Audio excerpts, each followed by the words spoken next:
Om Guru Brahma Guru Vishnu Gurudevo Maheshwara Gurureva Param Brahma Tasmai Shri Gurave Namaha.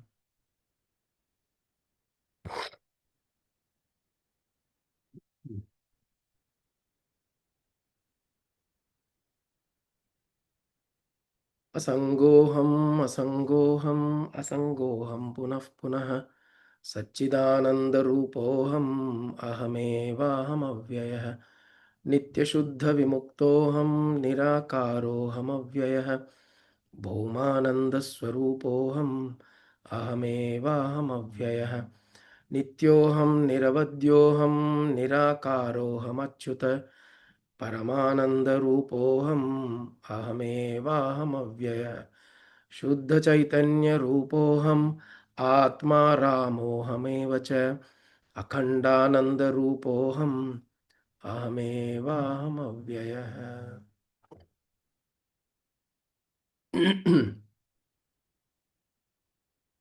It's very simple to chant. These verses are very simple to chant. Because some of these words, you chant it repeatedly, it'll stay in your head. Nityoham, Niravadyoham, Nishkalankoham. In fact, you can start creating your own. Nishkalankoham, Nirupoham. So you can start creating in your mind. These are affirmations. These are many ways affirmations of the in the neti way. It means I am not this, I am not this, I am not this. So you're making affirmations to yourself. Nishshariroham, manasoham, nirbuddhyoham. அப்படியே நம்ம சொல்லிக்கலாம். You can continue to say. So he has mixed both of that. He has mixed that which I am not. And then he's also brought in, if you're not all of this, then what am I? This question will come, right? It is very important to know what I am not, so that you don't identify yourself with things that make you suffer. But if you keep dropping everything and then you don't have any identity, and suddenly there is, when there's loss of identity, there is depression. So what am I? What do I belong to? Who am I? What do I do? You suddenly feel yourself disassociated with everything. See, the setting of vairagya is important. When you say, I am not this, I am not this, there is a setting of vairagya that happens. But vairagya should not lead into depression. Vairagya should lead into, there are different kinds of vairagya, right? There's a smashana vairagya, they say. There's manda vairagya, smashana vairagya, uttama vairagya. So different kinds of vairagya. So the smashana vairagya is when you go into the smashan ghat, when somebody, your own relative, your people, somebody you know has died recently, and you take them to the crematorium and they're burning, and the mind will start thinking about impermanence. This person was there with me till yesterday. We were speaking, was messaging every morning. I'll get a message from him, good morning, and a good night messages. He'll send some messages, some photos, some images, some forwards. And suddenly this person is gone. When somebody very close moves on, you find a vacant, something suddenly vacant, because that which was there, now it is not there anymore.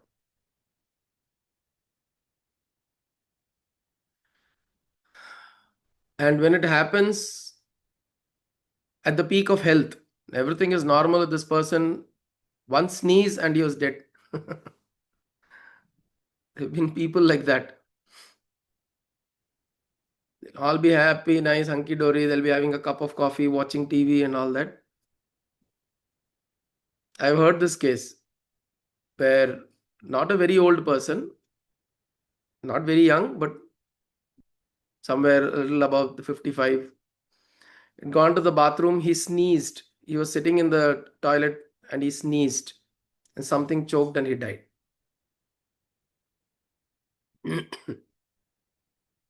So it can happen anywhere. And that moment, what that person undergoes, we don't know. It could be an instant. Suddenly he'll see himself, his body is sitting on the toilet bowl like that, and he's up here. We'll never know what the experience of that individual is. We'll always assume, ayyo, better, ayyo, palm, and all that.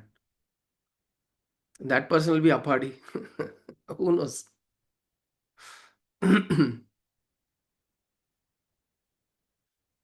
You never know. When the person's leaving, there's a sense of relief, but there could be a sense of shock. If we have prepared ourselves enough that anytime we can drop the body, then there'll be a gentle sense of relief. But if we held on to it very tightly, and if you're thrown out of the body like that, you'll go into the whatever comes out will be in a state of shock.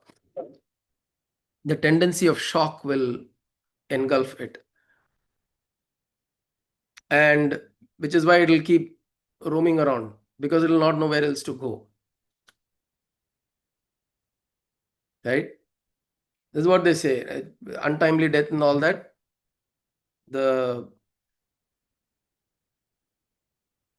If the jivatma or the atma is not ripe enough, it will still roam around. The tendencies will still roam around the loved ones. They'll have dreams.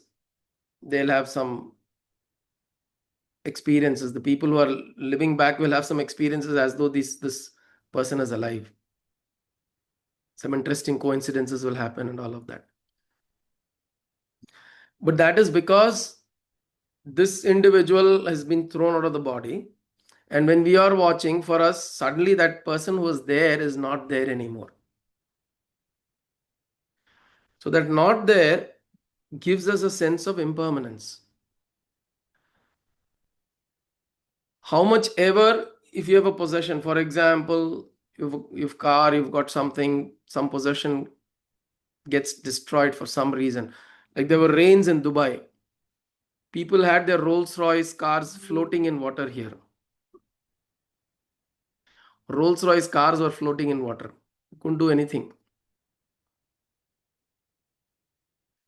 So if you have to that extent, possessions gone, there'll be some sense of impermanence that will set in. But when somebody who's living, breathing with you, who has been in your contact, that person dies, then suddenly the sense of impermanence sets in a much deeper way. But then it can stay only for a little while also. Right? That vairagya sets in with the sense of impermanence. But if you don't hold on to a higher purushartha, as they say, a higher aim or a goal or a purpose or a meaning or some kind of an identity, higher identity, it will be difficult for you to drop the lower identity. The holding on to the higher is as important as dropping the lower. If you don't, and that is why we can use images, we can use forms, hold on to Narayana, you hold on to Krishna, you hold on to Devi, you hold on to whoever you want to. Holding on is important, not for the purpose of holding on. Holding on is important so that you can drop this. If that becomes another thing you're holding on to, then the whole purpose is lost. Remember this. If we are holding, for example, I am very devoted to Krishna and I hold on to Krishna like I hold on to everything else in my life, then you've made Krishna like any other object. I hold on to my wife, I hold on to my family, I hold on to my children, I hold on to my grandchildren, I hold on to my property, I hold on to my name, I hold on to Krishna. So what is the difference? Holding on to Krishna should enable you to drop the other holding on. Otherwise, it is just social drama or it is entertainment only. You're just entertaining. You're dancing for a Bollywood dance, you're going and dancing for Krishna. This needs to set in. We need to understand when we talk about, because if you have to understand what Adi Shankara is saying through this, that I am not this, I am not this, he's starting the first verse with that, right? He's saying, unattached, asangoham, asangoham, asangoham punah punah, Satchidananda Rupoham, Ahamevaham Avyayah. The first verse, he is establishing what am I? And then he is starting to say, I am not this, I am not this, I am not this. Satchidananda Swarupoham. You think I am that Satchidananda Swarupa. And then he is saying Niravadyoham, Nityoham, Niradharoham, Nirakaroham. So the important thing we remember, we go into either dhyana or bhakti, sankirtanam, japa, whatever. The purpose is not to hold on to that in the same way that you hold on to objects in your life. Holding on to that should in some way enable you, allow you. That is also a measurement. That the other day we said, what is the measurement of spiritual progress? This is one of the measurements. How much am I able to not hold on to or let go? Let go is a very common, very casually used word these days. But truly letting go in your own heart, how much have you slowly let go? Letting go doesn't mean you're indifferent, you don't care. Letting go means you have to trust in this bigger entity that whatever will happen will be correct. Whatever that's going to happen is going to be right for me. With that trust, I hold on. So my holding on is so that some of this can be released. And so when you get kicked out of the body, then you're not suffering. You're not loitering around.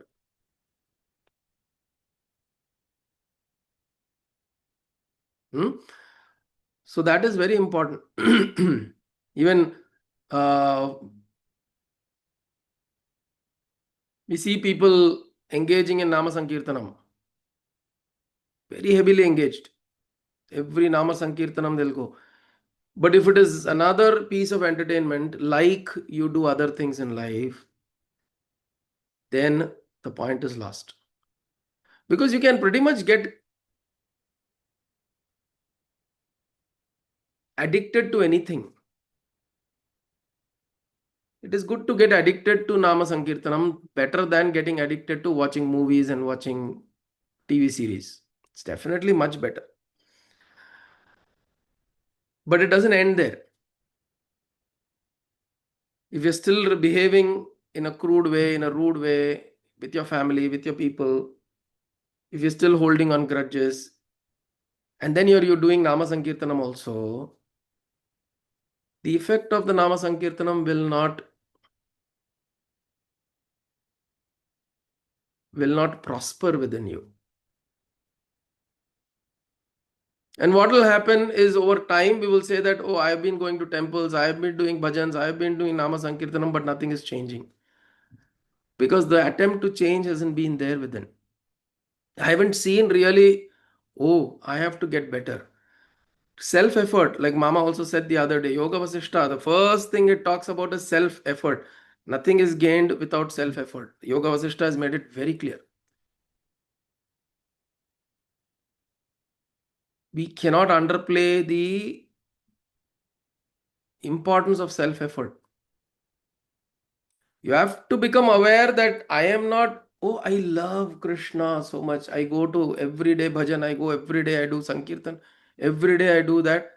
But when I come back to my home and my workplace and all of that, I'm still the same, irritated, arrogant, shouting, frustrated, all that I'm spewing negativities, it will not match.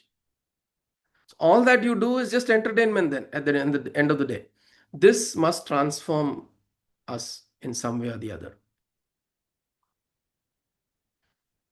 Right? And that transformation should happen slowly. A lot of people will act because they're suddenly going to Nama Sankirtanam and Krishna Bhajans and all that. They'll suddenly come and act very nice, very gentle, very soft and all that. Because they want to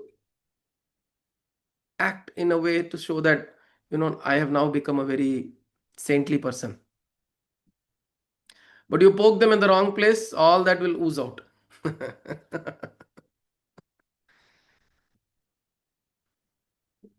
Oozing out will happen.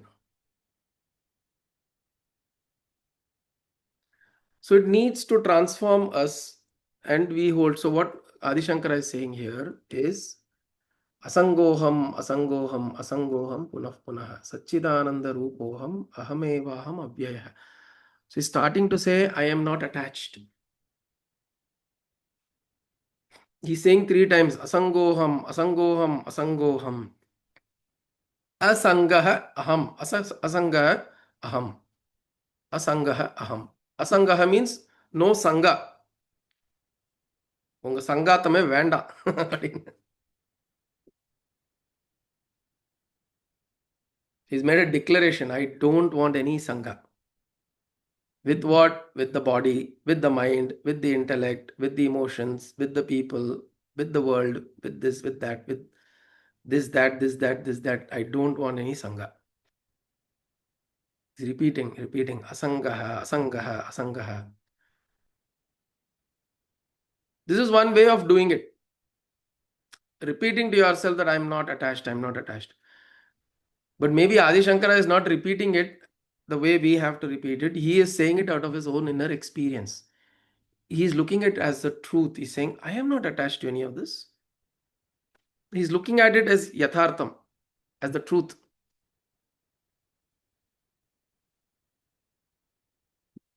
His experiences of the truth saying that, yeah, truly I am not attached.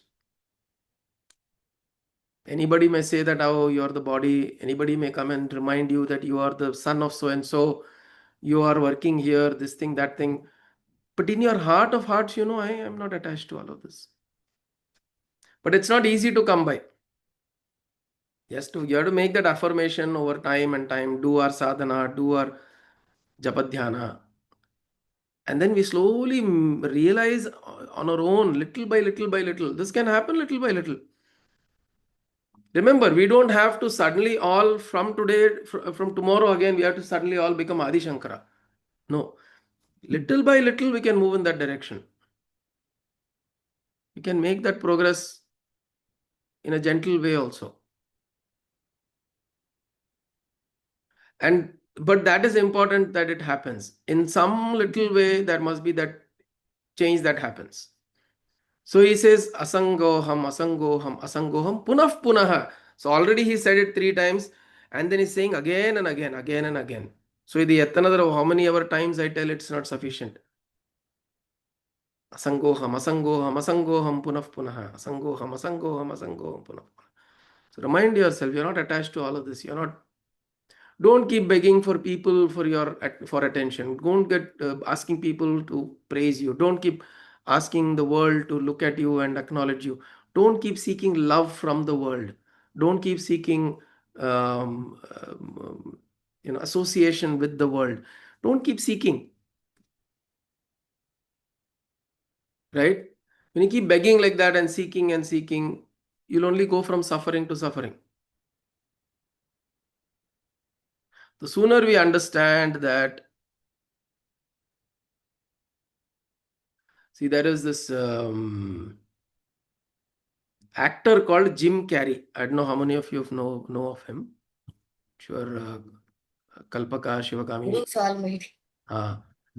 So this actor, look up some of his recent videos. He's had some kind of an inner experience, Jim Carrey. And he says, he calls it that this Jim Carrey. So essentially he says that I realized that I was playing a character called Jim Carrey. And he has had this beautiful experience, some very profound inner experience he has had, a shift of consciousness, which has brought him to a place where he's seeing that all of this that I had to go through, this achievement, the fame, the popularity, he's won the Oscars a couple of times. He's been very popular, and bringing comedy to main stage is one of the main guys, right? um, he says that going through all this, the character had to go through all of this peak of fame, peak of success, peak of money, peak of wealth, and all of that to realize that happiness does not come from any of that.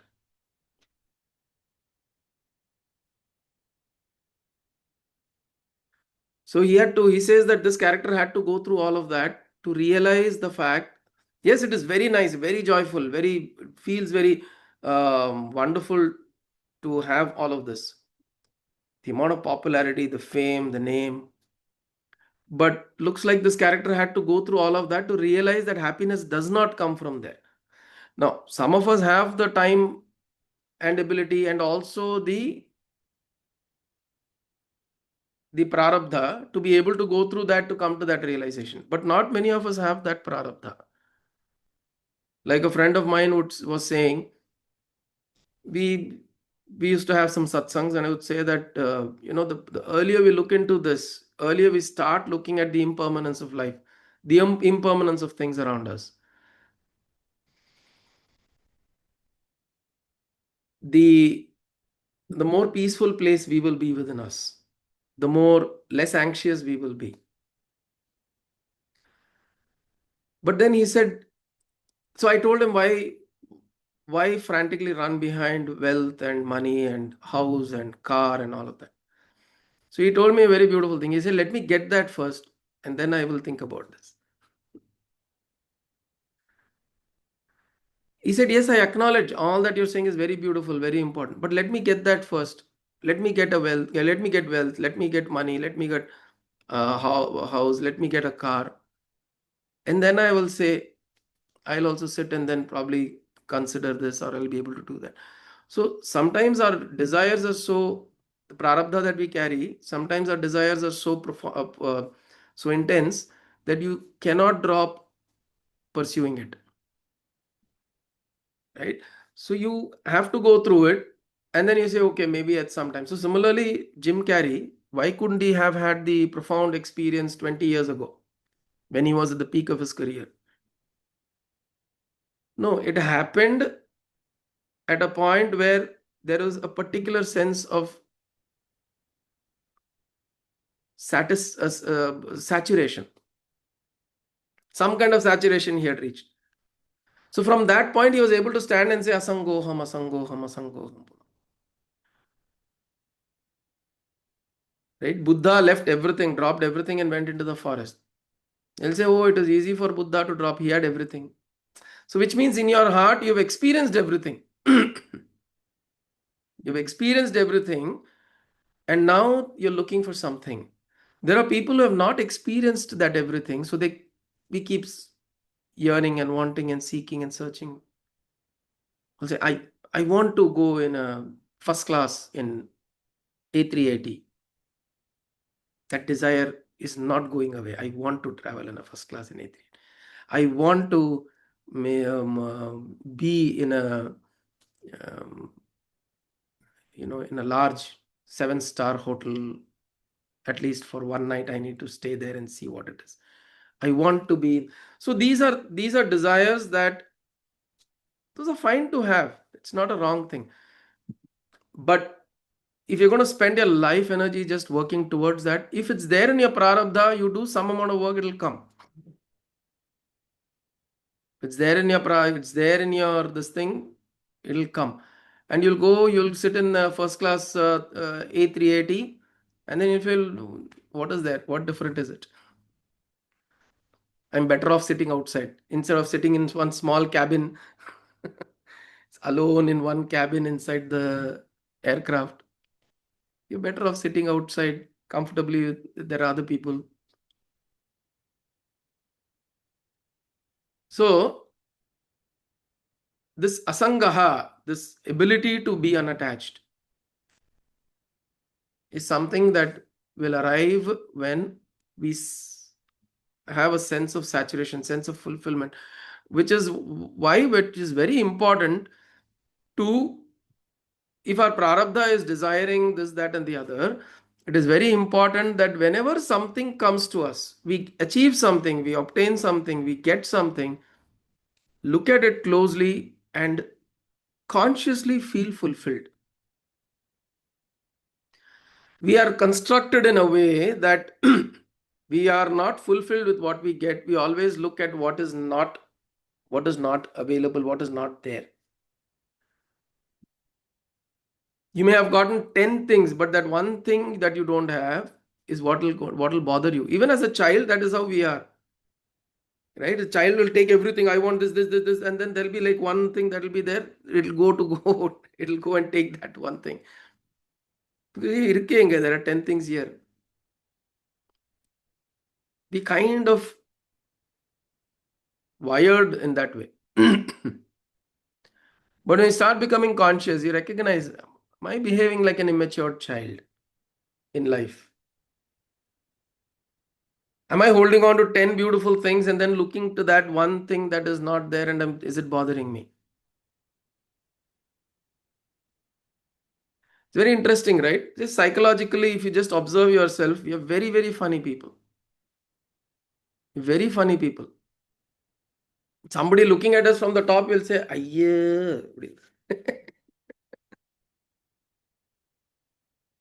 இது சில சில buffet lunch நான் பார்த்துருக்கேன். நான் தட்டில் வந்து ஒரு 15 இது இருக்கும். நம்ம சாப்பிட்டு நம்ம தட்டை பார்த்து பக்கோடா பக்கோடா கிடைச்சது அப்படின்னா அது 15 வச்சு சாப்பிட்டு அதை விட மாட்டான். அது எது இல்லையோ அதுதான். அது வந்து tendency. What we don't have we always attraction to that rather than what we are having. And as you said very correctly, இருக்கிறத வச்சு சந்தோஷப்படாம நம்ம இல்லாத வச்சு வருத்தப்பட்டே சாவும். ஆமா. That is what is now, it is becoming more and more with kids, what they call as FOMO, fear of missing out. It's becoming enhanced now. They are constantly under the stress and pressure, not knowing what they are missing out. What is it that something that I don't have, the world has. Somebody has it.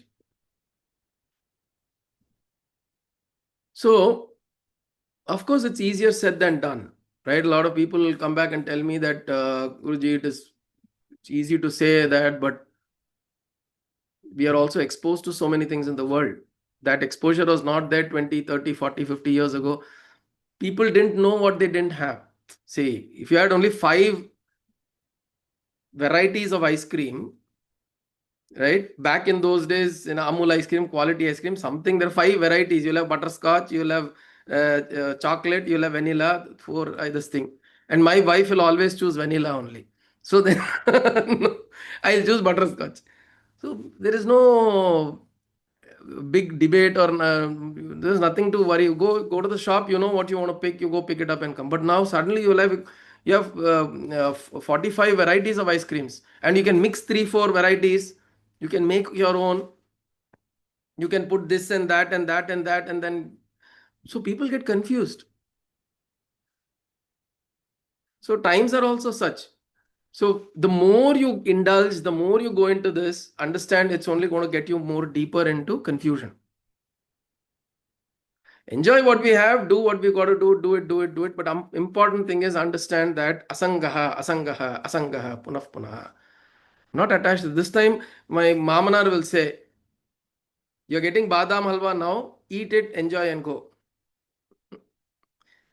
Tamil sollu. Ipo badam halwa kadaikkirada, saapttu po.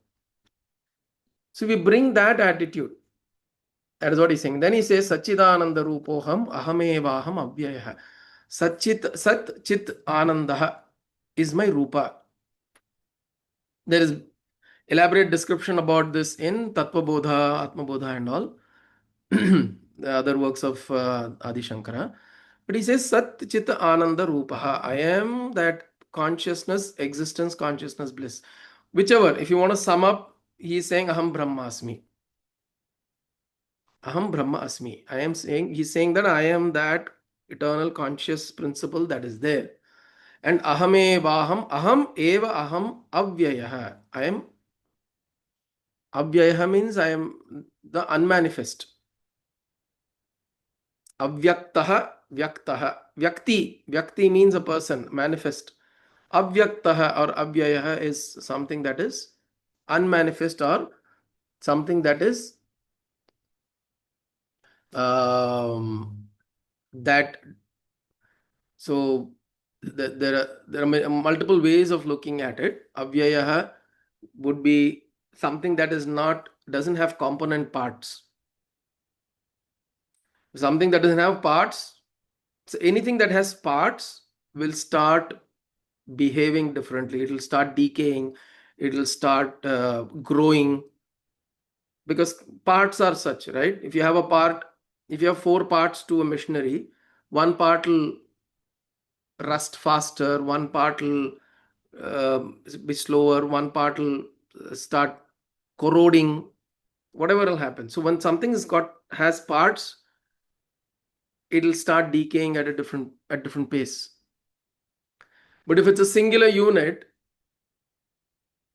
it's a single component, the whole thing exists or the whole thing doesn't exist. So as I am that single unitary component, avyayah, there is no decay for me, there is no, I don't perish. Yeah. So this he keeps repeating. We'll look at it in different verses to see how what these words would mean. And it is also, we introspect upon this, right? So the avyaya word itself, we can take an introspect upon it. Satchitananda Rupoham. I am the Rupa of this conscious principle, right? And he says Ananda is built into it. Ananda is built into this conscious principle. The conscious principle is awake. It is Ananda. And it is existing. It is ever existing. It is aware and conscious. And it is blissful. And we are talking about it. It is not something. It is this. It is I. It is the I. Aham. Nitya Shuddha Vimuktoham Nirakaroham Avyayah Bhumananda Swarupoham Ahamevaham Avyayah Nitya Shuddha Vimuktoham. Nitya Shuddha, eternal. Shuddha, pure. Vimuktaha, I am free. I am already free. Nirakaroham Avyayah. Nirakaroham, I don't have a particular form. I am Avyayah. Bhumananda Swarupoham. I am like this Bhuma, this complete, vast, infinite, limitless. Bhumi, the word Bhumi comes from that Bhuman. Bhuma means when you stand and look at see, if you're looking at it from space, obviously Earth, planet looks like one entity, right? But when you're standing on Earth and you look at Earth, you go to some open field or you go to the ocean, it's Bhuma, it's completely infinite. It just feels infinite, right? It doesn't feel that, oh, the Earth ends here. It doesn't feel like that. It just feels infinite. It feels completely limitless. That is why Bhuma, that is why this Earth is called Bhumi, because the experience of the individual is such that this is part of the infinite. Bhumananda Swarupam. I am like that infinite sky, infinite vast expanse of consciousness. Ahameva aham avyaya. I am not, I don't decay, I don't perish. And I am this singular entity. Nitya Shuddha Vimuktoham. Just one story that occurred. I'll just mention that and then we'll close today. Nitya Shuddha Vimuktoham Nirakaroham Avyayah. The Vimukta, he says, I am already free. He's not saying I have to do something to be free. I am already free. Vimuktaha. Vimuktaha asmi. I am free. Now, this is very interesting. So, there is this Upanishadic story where there is a small lion cub. After being born, the lioness and the pride, whatever, they go somewhere, and this lion cub gets lost. This is like the Mowgli story of Jungle Book. So lion cub gets lost and it's found amongst a herd of sheep. And the sheep take the lion cub along. It's a very small baby. And take the lion cub along, and then it grows along with the sheep, and it believes that it is sheep. And it lives along, it also bleats like a sheep, makes noise like a sheep, it goes and eats grass because it believes that it is a sheep. It lives amongst them and lives that way. Then it is growing, becomes a young adult. One day, a pride of lions or a couple of lions, usually lionesses are the ones that come and hunt. But they hunt and then they're running towards this herd of sheep to hunt sheep. And this young lion is also running along with them.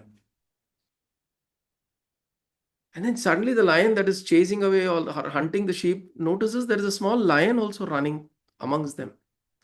And it's surprised. So it is so surprising. Why is this lion so afraid and running, and goes and pounces on the lion and holds the lion, that young lion. And the young lion is completely shivering and disturbed and says, please, please don't hurt me, don't eat me, don't spare me, please spare me. I want to go back to my family. Oh, naturally, it is completely petrified, that young lion. And the old lion, the older lion which is hunting, is looking at this like, what's wrong with you? Tap, tap, tap, tap. No, it gives a few slaps. It's like, no, no, no, no, please don't hit me. Please don't beat me. No, no, I want to go. I'm very weak. I'm a weak sheep. Please. Then he's wondering, why is this young lion behaving like this? Because obviously that older lion doesn't know that the young lion was being bred amongst sheep. So he takes that young lion and carries that young lion to a lake or a pond nearby and shows the face in the water. And then again gives him a few slaps and says that, look at your face and look at my face. Who do you resemble? And then slowly this young lion is realizing that, oh my God, I resemble this guy from whom I'm running away. I was running away from. And then the older lion tells him, try to roar. He shows how to roar, and then he tells him how to roar. And then slowly the young lion tries to roar and he's able to roar. And then he realizes, whoa, I was this lion all along believing that I was this little sheep, afraid and worried. And the moment you realize that you're a lion, he is now free. Because if you see, lions are able to lie on their backs. No animals can lie down on their backs in the forest because anything can come and eat upon you. But lions and tigers, nobody will come and prey upon them. So they can live freely. They can walk around anywhere. They can go anywhere, do anything. Nobody is to question them. So the moment this young lion is now free, he realizes his identity, true identity. He is free. He is able to now roam around like the other lions. Now, very interesting story. What did the lion have to do? The young lion have to do to become free? He didn't have to do anything really, right? He just has to recognize his identity, the false identity that he was carrying about himself. He had to drop that, and he had to recognize this identity that I am not the sheep. I am not this little sheep. That is why Vedanta Dindima, what Adi Shankara and Vivekananda says, roar like a lion. Just roar like a lion. Vimuktaha. You are completely free. Nobody has to come and free you. You are எல்லாம் coir எல்லாத்தையும் கட்டி chains எல்லாம் கட்டி காலில் we tied ourselves saying, oh, you, I can't go anywhere, I can't do anything. It is like that donkey, another example that Ramakrishna's story is there. A donkey that believes that it is tied. Just by the action of the master does just some action, the donkey believes that he is tied. But he's actually free. This recognition, get this recognition and to hold on to it and to apply it to our life. That is important. So Vimuktaha is saying Nitya Shuddha Vimuktaha. I am this always free. It is not realization suddenly makes you something. You recognize what you always were. That is the beauty of this thing. Right? Realization brings you face to face with the truth which was there even when you were not realized. When I was an unrealized, a person who didn't understand any of this, whatever I was at that time, I am at this time. It's just that my understanding is shifted. My identity, my association with the identity has shifted. So it is better to asangaha when I say I am unattached to that. All of this I'm unattached, but I'm attached to that. Vivekananda said, drop all desires. The only desire that is worth having is the desire for God. And in that desire, drop all the desires. In that attachment, leave all attachments. So, those are the first two verses we saw today. Asangoham, asangoham, asangoham, punah punah satchidananda rupoham, ahameva aham avyayah, nitya shuddha vimuktoham, nirakaroham avyayah, bhumananda swarupoham, ahameva aham avyayah. Verse 2 and 3. Astu? We'll close today. ॐ कायेन वाचा मनसेन्द्रियैर्वा बुद्ध्यात्मना वा प्रकृते स्वभावात् करोमि यत् सकलं परस्मै नारायणायेति समर्पयामि सदाशिवायेति समर्पयामि जगदम्बिकेति समर्पयामि सद्गुरुनाथायेति समर्पयामि हरि ओं तत्सद्गुरुभ्यो नमः